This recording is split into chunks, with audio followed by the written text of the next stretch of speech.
Boa noite a todos. Estão todos bem?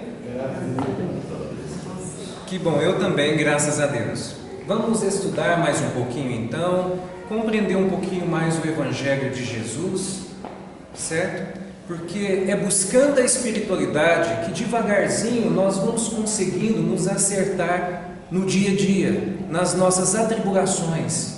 E então, é essa religiosidade que faz com que a gente devagar também saia do materialismo e vamos nos entrando na vida do Espírito, mesmo estando encarnado.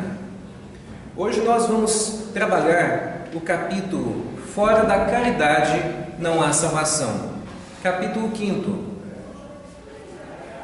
o item, o maior mandamento.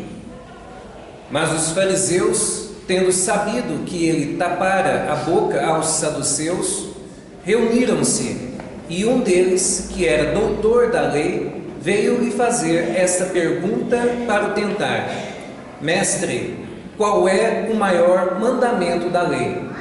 Jesus lhes respondeu: Amareis o Senhor vosso Deus de todo o vosso coração, de toda a vossa alma e de todo o vosso espírito. Eis aí o maior e o primeiro mandamento. Eis o segundo, que é semelhante a este: Amareis vosso próximo como a vós mesmos. Toda a lei e os profetas estão contidos nesses dois mandamentos. Nós, naturalmente, instintivamente e, em seguida, intuitivamente, nós vamos sentindo a espiritualidade, nós vamos sentindo a presença de um Criador de todas as coisas, até mesmo quando nós começamos lá atrás, em um mundo primitivo. É natural que seja assim. E nós passamos então toda a nossa trajetória buscando esse Criador, buscando entender a nossa essência, buscando também entender como que devemos caminhar na vida. Inicialmente nos entregamos ao meio material, mas logo a espiritualidade, devagar como em uma escola, ela vai então trazendo primeiro as gravuras, primeiras simbologias, primeiras parábolas, e isso tudo para ir incutindo no ser o Filho de Deus, o Espírito imortal, que assim ele o é. Um Espírito que, a partir do momento que nasce, tem a eternidade pela frente, para estudar, para evoluir e para devagar sair da animalidade, porque muitos de nós ainda somos animalizados. Qual que é a prova disso? É só observar como nós nos entregamos ainda às injúrias, às violências, devido às cóleras nas quais nós nos entregamos quando nós estamos observando que alguém está ferindo os nossos interesses, que alguém está pegando algo nosso material, que alguém está nos dando algum prejuízo físico ou emocional. Nós partimos então para a briga, para a ignorância, e aí então nós vamos até os tempos atuais rivalizando uns com os outros, ainda nos duelos. Faz parte, nós ainda somos a infância da humanidade, mas tem uma vantagem: nós já saímos do berçário nós já saímos, do mundo primitivo nós já saímos, nós agora já temos consciência da nossa existência, nós já temos até consciência da espiritualidade. Ainda não acreditamos nela de fato, ainda não. Muitos de nós ainda têm dúvidas, é por isso que ainda somos tão avarentos, é por isso que ainda nós estamos montando os nossos cofrinhos lá e evitando muitas vezes de utilizar o supérfluo que temos para auxiliar aqueles que precisam. Porém, com o tempo, o ser imortal que caminha por essa terra, encarnado, ele vai então observar a espiritualidade em si e vai percebê-la no meio. Então ele fará tal qual naquele ensinamento que tem no Evangelho. Ele até mesmo do seu necessário, ele auxilia, ele ajuda. Tal qual, por exemplo, também o exemplo daquela viúva que o Cristo vem nos dar, no qual ela dá 2 moedas lá no gasofilácio, e era do necessário dela, e era de precisão dela, mas ela faz de coração pensando no semelhante. Nós ainda vamos chegar nessa etapa. Nós ainda vamos pensar um pouquinho como Chico Xavier pensava, Eurípides Barçanufo, Bezerra de Menezes. Nós ainda vamos chegar neste momento de devotamento, de esquecimento de nós mesmos perante os outros. Por enquanto, nós só conseguimos fazer isso, e ainda não tão bem, com os nossos filhos, com aqueles que vêm de nós. Tanto que é um dos maiores motivos que nós ainda precisamos da maternidade sair de nós. Por quê? Para que a pessoa sinta a dor do parto, para que a pessoa passe aquela preparação enquanto vem a concepção, até antes do nascimento, já ir trabalhando a ideia da maternidade e buscando entender o que é isso, o que é ser mãe, o que é ser pai, já buscando nos conscientizar que nós temos de amar esse ser que vai vir. Porque em mundos mais evoluídos, o ser não vem mais do ser. Não sei como que é. Eu sei que eu já andei estudando, já vi alguns palestrantes falando também, e eu também acredito nisso. Que logo, logo, tanto a ciência está evoluindo, vem as estufas, vem tantas coisas, que logo, logo não precisará de vir da própria mulher ou do próprio ser. Então, são essas pequenas lições que vão nos ensinando a respeitar o outro, a amar o outro, a valorizar o outro. E com o passar do tempo, esse devotamento, ele sai daqueles que estão mais próximos, dos próximos mais próximos. Porque o Cristo vem nos ensinar assim: qual que é o maior mandamento? Amarás ao seu Deus acima de todas as coisas, e ao próximo como a nós mesmos. E aí então ele vem nos dizer qual que é o limite do próximo. É aqueles da família apenas? Tá, vamos esticar, talvez só até os colegas de trabalho, ou aquela comunidade de amigos, pronto, é só até aí? Não. O Evangelho vem nos ensinar que a humanidade inteira, que nós devemos amar ao próximo, mas esticando a todos que estão na terra, por exemplo. Tanto que a doutrina espírita vem nos falar dos flagelos destruidores. Esses flagelos destruidores, eles tanto transformam o meio para que eles possam se recriar, quanto também para nos auxiliar a ter compaixão dos outros que não estão próximos, que estão lá do outro lado do mundo, mas que tiveram algum problema com algum tsunami ou com algum flagelo destruidor. E aí então isso comove os países, e estes então mandam o quê? Coisas para esse outro país para poder ajudá-los. Então tudo nas leis de Deus, nos desígnios de Deus, são perfeitos na proposta de uma escola para nos ensinar devagar a sair da ignorância, a sair do materialismo e a nos ensinar a caminhar nessa terra como espírito de verdade, mesmo encarnado, mesmo estando no meio material, mesmo ora tendo saúde, ora estando nas doenças, estando acamado, mesmo ora estando rico, feio ou bonito, em uma família ou fora dela, não importa. O meio então vai ensinando a pessoa, as circunstâncias então vão transformando o ser. E a cada reencarnação, essas etapas diferentes vão nos transformando, vão nos melhorando. Nós vamos então administrando o meio material, todo o conhecimento que nós vamos conseguindo adquirir e usando para um bem comum. E sabendo que precisa ficar aqui. Todo o auxílio que eu posso dar com o meu conhecimento tem de ficar na terra.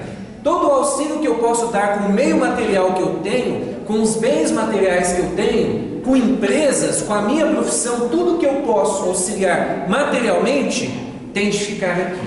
Tem de transformar o meio.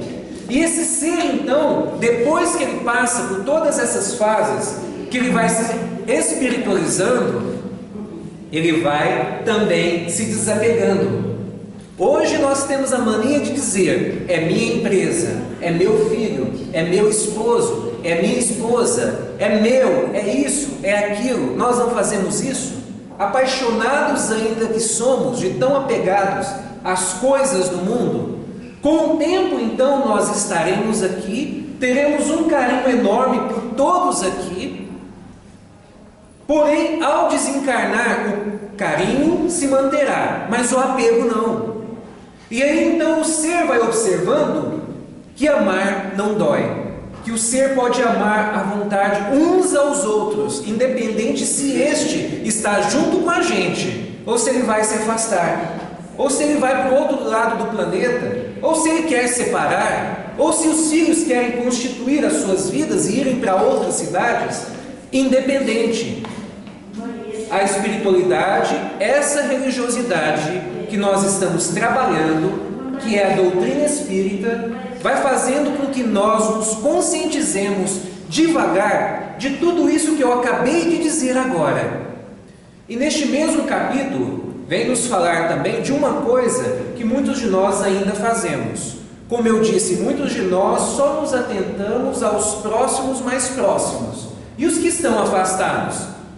Tanto que muitas vezes, quando acontece um incidente, por exemplo, na escola, vamos supor que machucou alguns alunos, a gente já pergunta: e o meu filho? Ah, o seu filho está tudo bem. Ufa! Mas essa pessoa não estava preocupada com os filhos dos outros. Está vendo? Então ela se preocupa com o seu. Tem uma lição que vem nos ensinar, que é a parábola do bom samaritano. E ali então Cristo usa justamente um samaritano como mais caridoso. E por que isso? Porque os judeus tinham uma coisa de só fazer pelos seus. Tanto que na lei de Moisés antes estava assim: amar a Deus sobre todas as coisas, e ao irmão mais próximo, fazer a ele o que você gostaria que fosse feito. Não falava o próximo, falava o irmão.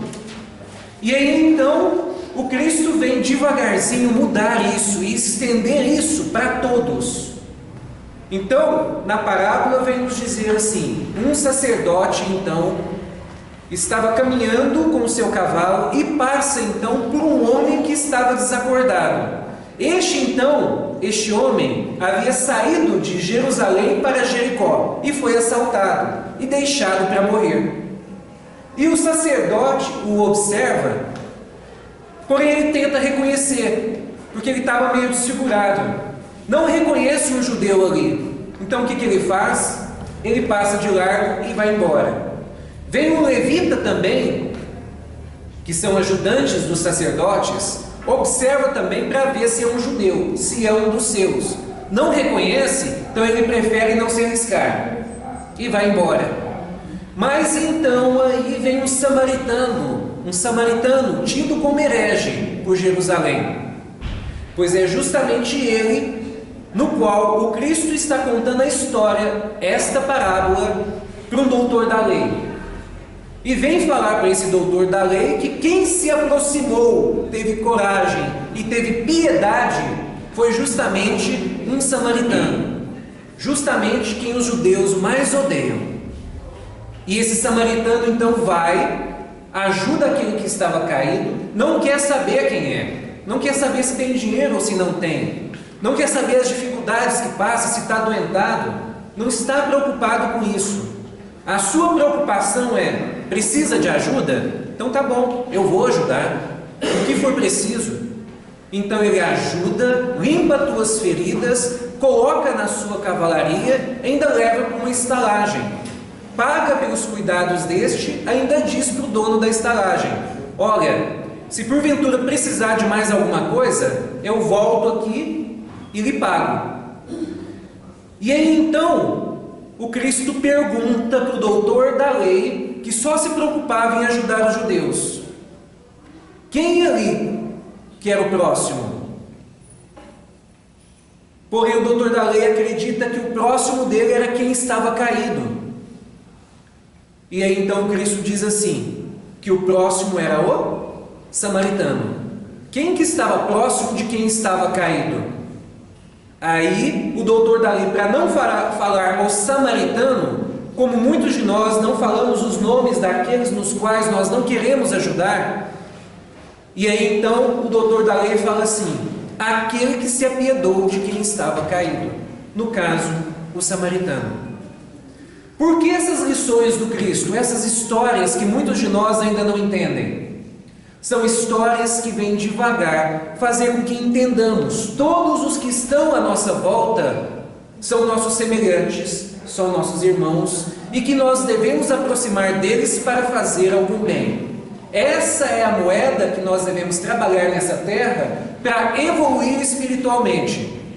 Enquanto muitos de nós ainda estiverem orgulhosos, vaidosos, arrogantes, avarentos, egoístas, pensando só em si mesmos, a tendência é as dificuldades aumentarem, as lições serem mais duras, porque está escrito assim lá no Pai Nosso: Pai, perdoa-nos assim como nós perdoamos a quem nos tem ofendido. Mas aí tem um pequeno detalhe: e se nós não estivermos perdoando e ajudando aqueles que nos têm ofendido, ou até mesmo os estranhos? E se nós não estivermos ajudando, será que vamos ser ajudados? Será que vamos ser perdoados?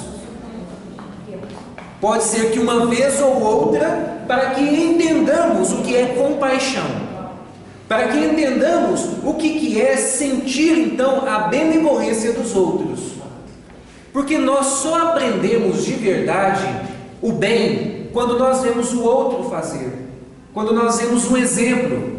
É por isso que desde o começo da humanidade, desde o começo da civilização, o Cristo, como governador dessa terra, tem mandado missionários para nós para dar o exemplo, para nos ensinar o que devemos praticar. E estes vieram desde lá atrás, que nós conhecemos, desde Sócrates, Platão, Ezequiel, Elias, João Batista, Moisés, tantos outros que já vieram depois, Gandhi, Madre Teresa de Calcutá, Bezerra de Menezes, Eurípides Barçanufo, Chico Xavier. Todos precisaram vir aqui.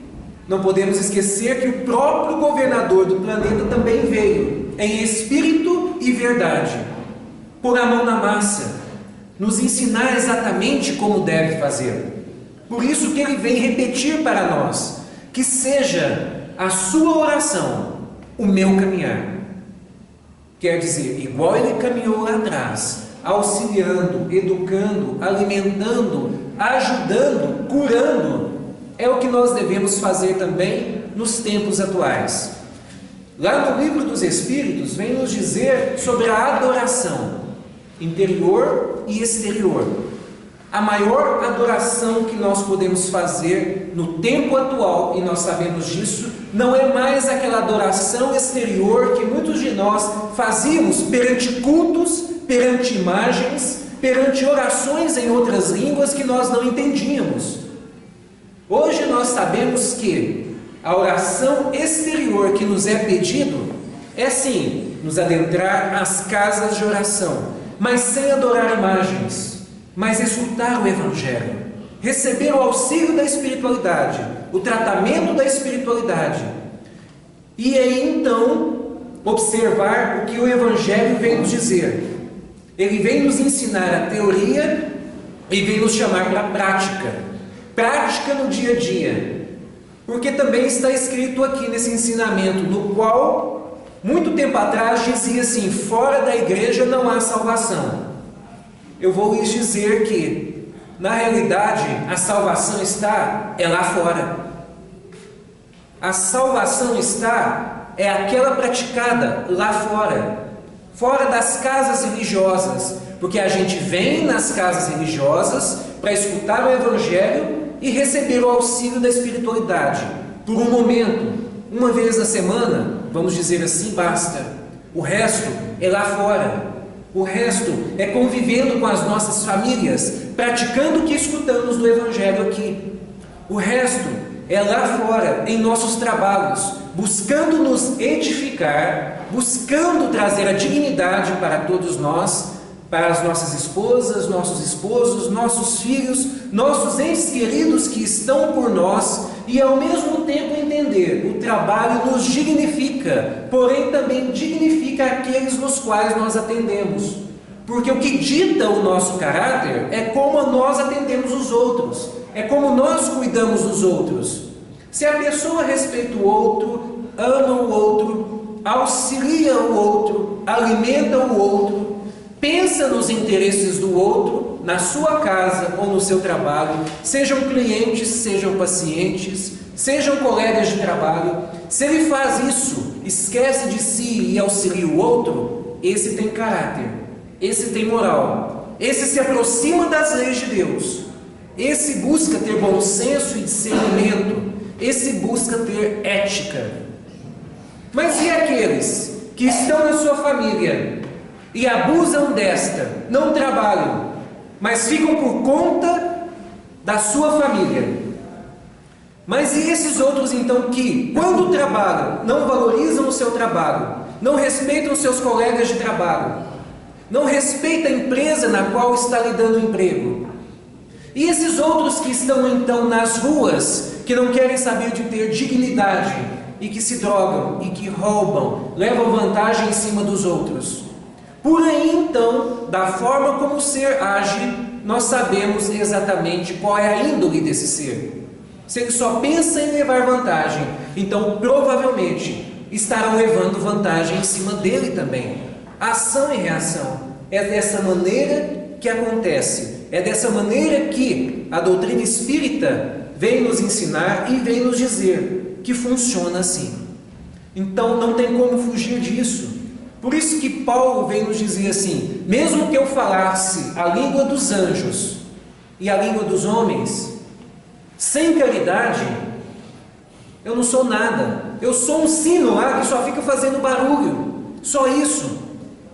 Mas se porventura eu faço caridade, aí sim, aí eu estou buscando integridade, eu estou buscando me aproximar das leis de Deus, eu estou buscando aproximar da divindade, porque eu, de alguma maneira, tenho essa essência, sou filho da divindade, sou filho de Deus.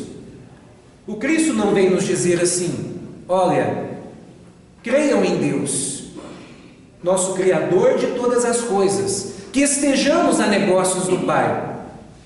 Porém, quando é dia, que entendamos que todos nós estamos aqui reencarnados, tendo oportunidades muitas vezes únicas.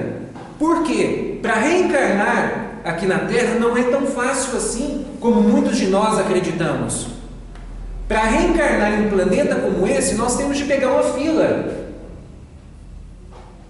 Temos aproximadamente na Terra 35 bilhões de espíritos. Porém, só 7,7 ou 0,5 que estão reencarnados. Os outros estão na fila. Estão, de alguma maneira, querendo uma oportunidade para estarem aqui. Porém, para estarem aqui de verdade, pelo menos é a proposta. E por que eu digo proposta?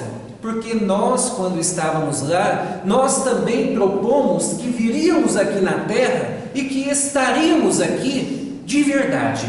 E que faríamos a diferença aqui de verdade. E que aceitaríamos aqueles desafetos, inimigos, adversários em nossas famílias e que iríamos então amá-los, auxiliá-los, ajudá-los. Iríamos fazer com que toda essa inimizade, todo esse ódio e todo esse rancor se desfizesse. Mas o problema é, a maior parte de nós só está aqui para aproveitar o quê? Os prazeres da terra. Quando vem uma dificuldade, nós então queremos sair fora dela. Estamos educando os nossos filhos, mas quando estes dão trabalho, nós dizemos assim: não, agora eles vão ter de aprender pela dor, eu fiz o que podia. O problema é, nem sempre estamos fazendo o que podíamos de verdade pelos nossos entes queridos, pelos nossos familiares, pelos infortúnios ocultos que encontramos em toda parte.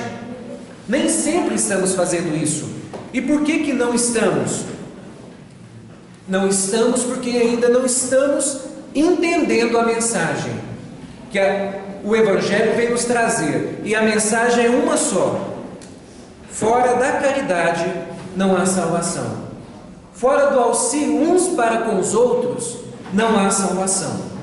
O egoísmo só se cura quando nós começamos a sair de nós, quando nós começamos a pensar no outro, quando nós começamos a trabalhar a compaixão uns pelos outros. Não é à toa, então, que desde quando nós conhecemos a humanidade, na Terra nós sabemos o seguinte: uns precisam dos outros. Temos homem e temos mulheres. E então nós sabemos que um completa o outro. Nós sabemos que um precisa do outro. Tal mesmo na simbologia de Adão e Eva, nós vemos mesmo lá, nos dizendo que Adão se encontrava solitário e sentia a falta de uma companhia. Uma simbologia para nos mostrar que nós somos muito egoístas ainda e não entendemos que nós somos criados para auxiliar uns aos outros. E está exatamente na constituição física nossa, ao reencarnar, que nós percebemos isso. Quando nós vemos dois gêneros de seres, tanto nos animais quanto no ser humano. E nós observamos que um atrai o outro, que um procura o outro. E nós observamos que os animais, um procura o outro, ambos então têm a sua prole, ambos então buscam a sua sobrevivência, ambos, em muitos casos, dão mais lição de carinho e afeto entre os seus do que muitos seres humanos. São pequenas lições que devagar nós vamos compreendendo, nós vamos aceitando e nós vamos nos modificando.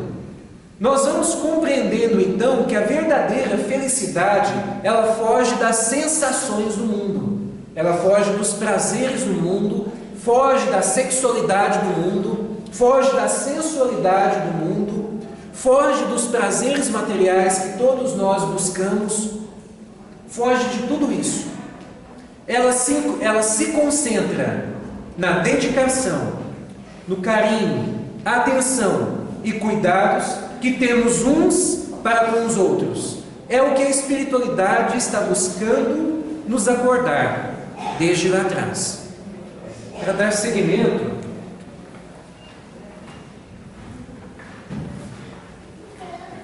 do livro para Palavras de Vida Eterna, de Chico e Emmanuel. Aprendendo. Só aqui no título, nós já precisamos reafirmar o seguinte: somos todos alunos de uma escola maior, na qual dentro dela tem escolas menores. E cada escola dessa, devagarzinho, vai nos chamando a atenção e a conscientização dessa escola maior, que é a Terra. Nós temos de estar aqui para estudar as coisas do mundo, as ciências do mundo. Temos de aprender as profissões. Temos de aprender tantas coisas que fazem parte do mundo. Mas com o tempo nós vamos observando que existe uma ciência maior, que é a ciência da espiritualidade, que é a verdadeira vida, a vida futura, na qual a doutrina espírita não cansa de repetir para nós: ninguém morre, a vida continua, todos somos espíritos imortais. O que cai por terra é o corpo físico, uma veste, nada mais, nada menos do que isso, que precisamos utilizar, que precisamos valorizar, que precisamos respeitar uns aos outros, que precisamos amar incondicionalmente. Esse amar incondicionalmente é aquele amor que nós distribuímos para todos, independente de quem seja, se é família ou se não é família, se é amigo ou se não é amigo. Esse amor incondicional, no qual nem sempre conseguimos ter ele por igual entre todos nós. Por quê? Porque existem aqueles que nos fazem mal, existem aqueles que nos roubam, existem aqueles que nos traem, existem aqueles que falam mal de nós, as fofocas, as maledicências, Fora aqueles então que atentam contra as nossas próprias vidas, as nossas próprias existências. O próprio Evangelho vem nos dizer que o Cristo, quando Ele veio nos ensinar que devemos amar aos nossos inimigos, que devemos de alguma maneira nos conciliar com eles, não é exatamente ter esse amor de pronto que temos por entes queridos, pelos mais próximos. Mas nós também devemos entender que é o ensinamento que vem nos dizer: não vingue um do outro, não prejudique um ao outro, não faça ao outro o que você não gostaria que lhe fosse feito. Aí então, o que podemos fazer para os nossos inimigos, senão a compaixão, senão a oração, para esses adversários que nós nos encontramos por aí e que nós sabemos que só de ver, parece que já vem uma ira em nossos corações. Tudo bem, faz parte, ainda passamos por isso. Por que ainda temos cóleras, temos injúrias, temos violências?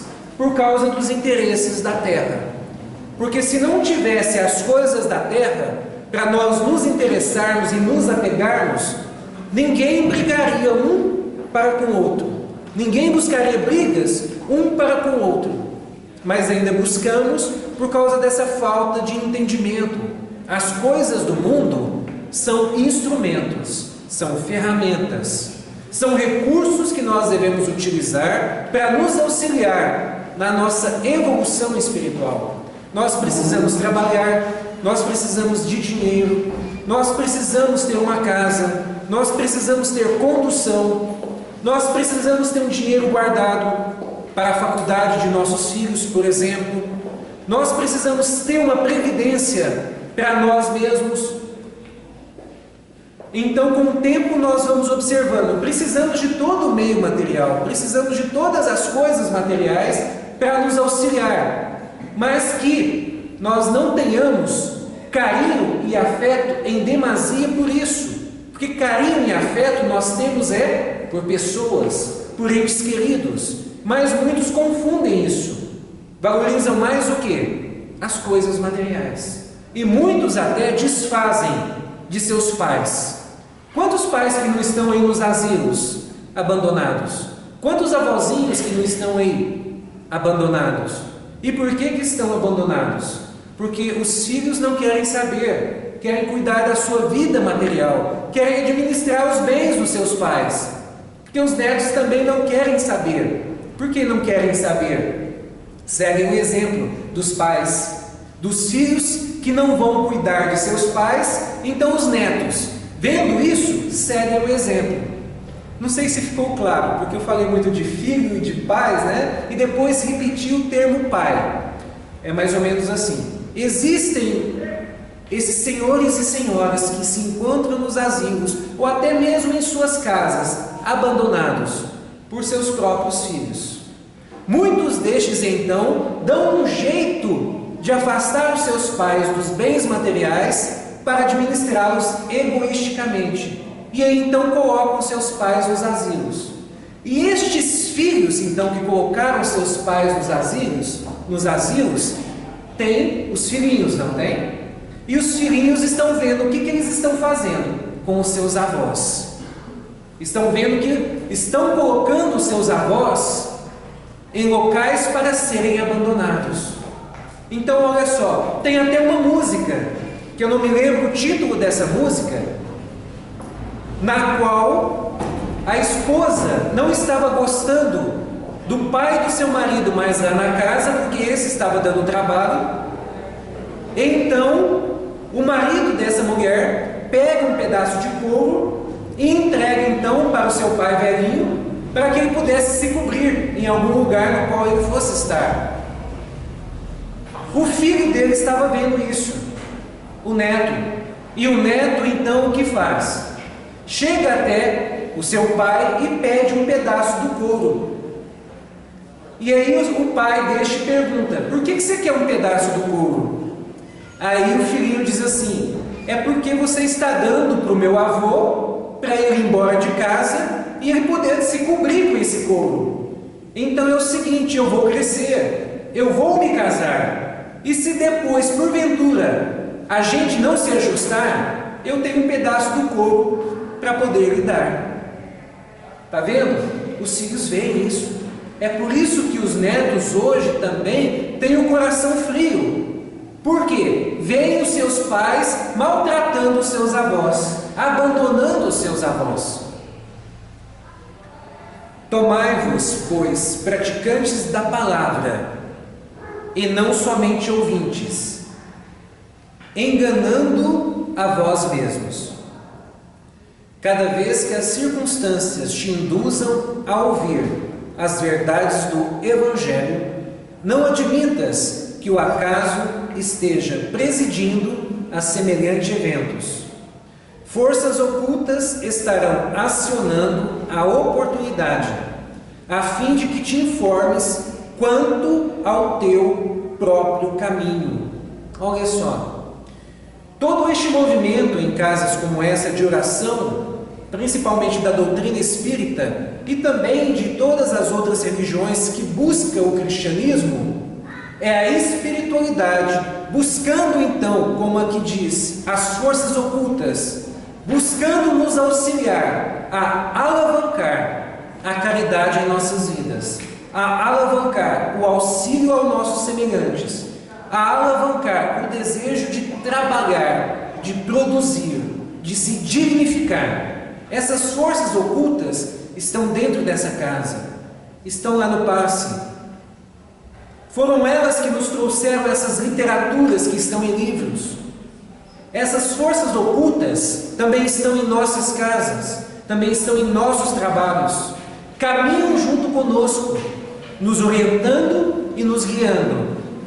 E para aqueles que ainda não entenderam que forças ocultas são essas, nada mais, nada menos do que os espíritos imortais que estão à nossa volta.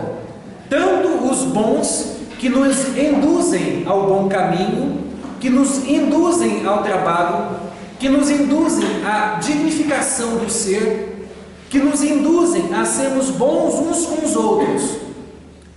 Essas forças ocultas estão ao nosso lado o tempo inteiro, a pedido de Deus, para nos auxiliar. Porém, se nós, nas nossas confusões cotidianas, não queremos esse auxílio, não nos esforçamos para ter esse auxílio, abandonando casas de oração como essa, abandonando o Evangelho, abandonando o auxílio da espiritualidade, de qualquer forma, uma certa espiritualidade estará com nós, estará conosco. Porém, talvez, ou melhor, o certo é, não será uma boa espiritualidade. Serão espíritos, então, que irão nos guiar ao mal, que irão nos guiar às sombras, que irão buscar nos prejudicar, porque eles estão vendo que nós não temos proteção, que nós não buscamos a proteção dos nossos anjos da guarda, que nós não buscamos a proteção da religião, da religiosidade, da espiritualidade, que nós nos afastamos dos nossos entes queridos espirituais, que nós não escutamos as intuições deles. Então, nós ficamos à mercê das obsessões, nas quais muitas vezes nos fazem fazer coisas que não são boas, nas quais prejudicamos uns aos outros, consequentemente prejudicando a nós mesmos.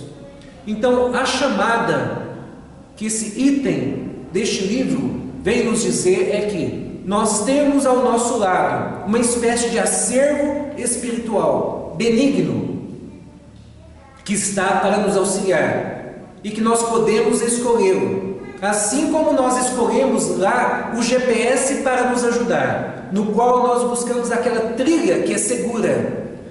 Mas aqueles então que não querem uma trilha segura, eles podem se perder. E então as forças ocultas do bem não poderão nos auxiliar. E aí então será uma outra força oculta, infelizmente, de irmãos ignorantes que ainda querem nos prejudicar.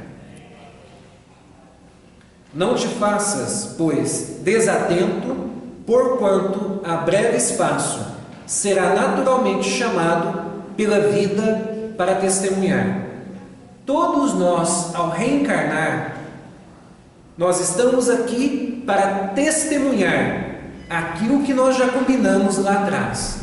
Esse testemunho significa praticar aqui o que nós já conversamos lá atrás, o que nós aceitamos lá atrás, junto com a espiritualidade, junto com a orientação que ela nos deu, na qual nós combinamos de aceitar entes queridos em nossas famílias, nas quais nós combinamos de trabalhar e buscar, então, edificar-nos espiritualmente falando e buscando conhecimentos. Nós já combinamos isso lá atrás. Nós estamos aqui, então, para testemunhar, para praticar, para estar aqui de verdade. E muitos dizem, tem como não estar aqui de verdade? Tem. Se eu estiver preocupado só com a minha beleza física, só com a sensualidade, só com a sexualidade, só com as coisas da terra, usufruir das coisas da terra, usufruir dos prazeres da terra, usufruir das viagens da terra, então aí eu não estou aqui em espírito. Em espírito eu não estou. Estou morto em espírito.